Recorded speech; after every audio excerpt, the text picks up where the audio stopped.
This is gonna blow your mind. A brand new article came out just a little while ago from the chairman saying that XRP does not qualify under the Securities Ruling Act. And of course, we're going to be showing you guys all of this. Again, this is a great way for Ripple to use as part of their SEC case, and I guarantee they will be putting that in to their documentation to show Judge Netburn that, look here, the chairman literally said XRP, Ripple XRP, doesn't qualify as a security.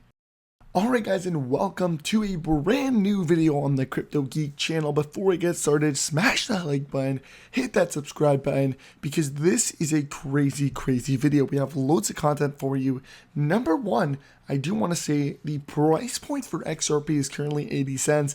Absolutely amazing, because if we have a quick look at the charts, boom, I literally showed you guys this last week, told you there was going to be a pump and then it's going to curve downwards, and look what's happening right now. Again, everything is on track, just absolutely amazing, and I am expecting it to do a little more of a dip before we actually get back into the recovery phase and it pumps. And I did mention this before, we definitely also need Bitcoin to go lower to really get those price points for XRP to really rocket high. Now, of course, that being said, let's get back into the breaking news of today's epic episode. The chairman officially saying XRP does not qualify as a security on the Securities Act.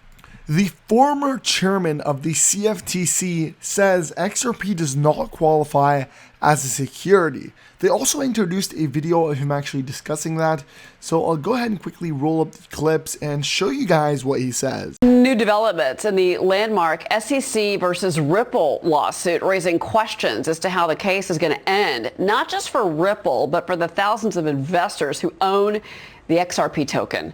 Joining us now is former chair of the Commodity Futures Trading Commission and author of Crypto Dad, Chris Giancarlo, along with, of course, our very own Charlie Gasparino. Chris, you've said publicly you don't think XRP should be regulated as security. So why is the SEC so adamant about this? It's great to be with you, Cheryl. Thanks very much. Charlie, good to see you. Good to see you, Chris. You had Chairman Gensler on just, I think, a few days ago, and he made it very clear he wasn't going to comment on an ongoing enforcement matter. You know, the same applies to former chairman as much as it does to current chairman. What I would say is, before the SEC launched its enforcement action against XRP and Ripple, I penned an op-ed along with my colleagues from Wilkie Farr and Gallagher in an international law review applying the same approach we would have taken when I was at the CFTC to analyze XRP under that so-called HUGEE test. And we came to the conclusion in that 2020 article that it wasn't a security, and I stand behind that article today. But as for commenting on that specific action, once it's in front of the court, it's not for me as a former chair to handicap how the judge may rule in this case. Well, Chris, this case, the Ether is not before the court right now. At least it's before the court of public opinion and whether it is a security. But let's unpack this a little bit. Gary Gensler has consistently sidestepped the question if XRP is a security, because remember, they did some of the similar things they did on Ether, which is sell the token to help build out their platform, thus making it an investment in the SEC's view, obviously not your view. Then why isn't Ether a security? Because they did an ICO to help out at some point build the Ethereum blockchain. So I guess my question to you, Chris, is if the SEC wins this case, does Gensler have to go back in time and basically consider Ether a security and ding the Ethereum people?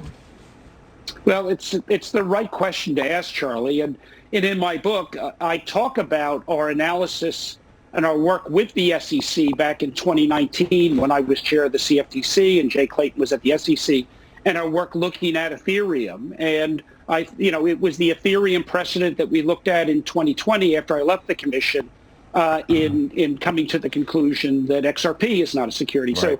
So the analogy is certainly there, the precedent is there, and I think depending on how this case comes out, it could be very challenging for the way Ethereum is considered. So you think Gensler could bring the case if he wins this one against Ethereum? Again, I don't want to handicap what the SEC might do or not. I just, as a legal precedent, it would be challenging. Yeah, interesting. Also, the fact that he doesn't comment on it sounds like he's thinking, at least thinking about it. The other thing I have to ask you is, I'm sorry, did I interrupt you? No, I was going to say, look, in all fairness, there are good reasons why chairs and former chairs shouldn't comment on ongoing cases. It could do damage. But Ethereum is not an ongoing case unless it is. No, look, my view is Ethereum falls on the CFTC side of the ledger as a commodity, and that was borne out by the work we did. But, Chris, he won't go there, which makes you think he is investigating. And I'd like to just turn this a little bit.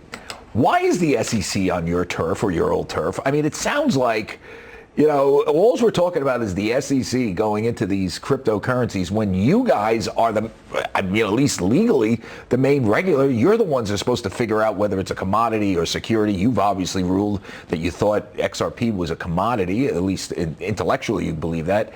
What does the SEC do? Is this like a power grab by Gensler?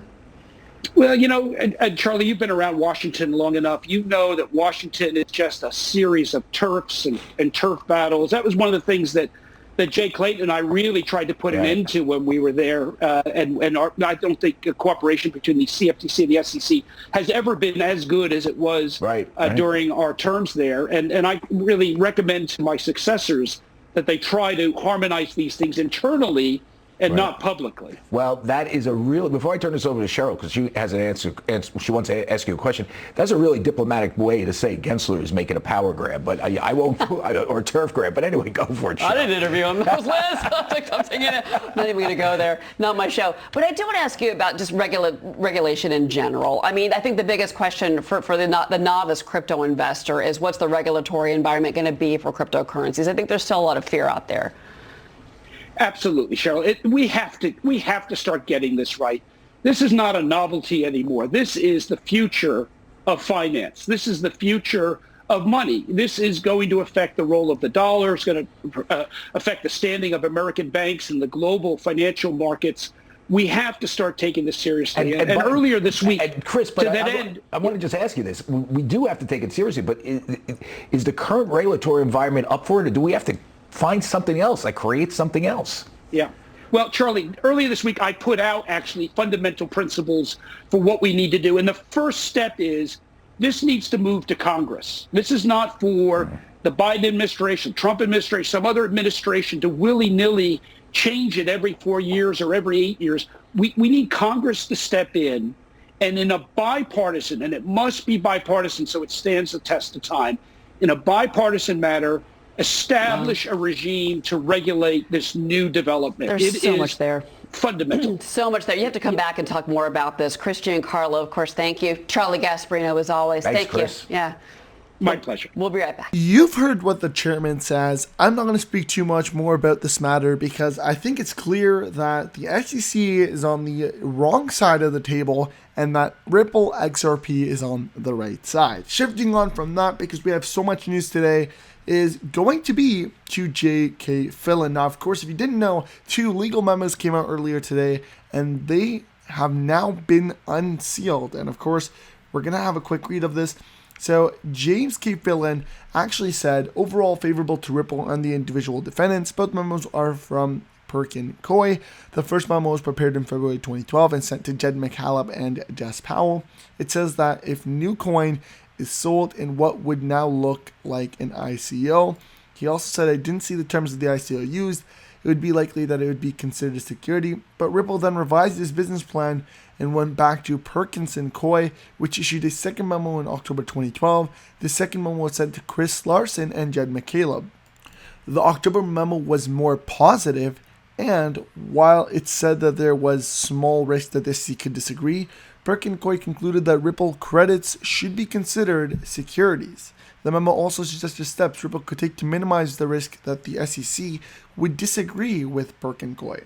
The memos cover the full landscape of legal issues, not just the issue of securities, and I think shows how careful Ripple was trying to be. Also, this was 5 years before the SEC really even started to talk about digital tokens. It seems to me that Ripple was being very proactive. This was very important. there certainly is nothing in these memos that suggests Ripple was being reckless or ignored any substantial risk. In fact, the memos suggest the total opposite, that Ripple was being careful.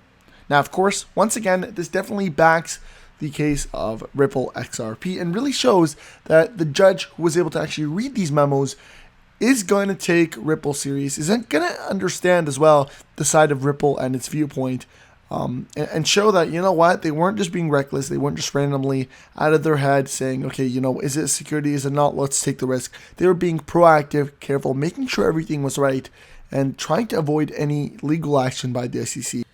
This shifts us on to Star Aladoria, which of course tweeted, their conclusion of these not public 2012 memos is clear. XRP does not constitute a security. The fact that Ripple had the foresight to seek legal advice from a prominent firm in 2012 in the absence of clear case law and 5 years before the SEC even started to talk about digital assets should be applauded.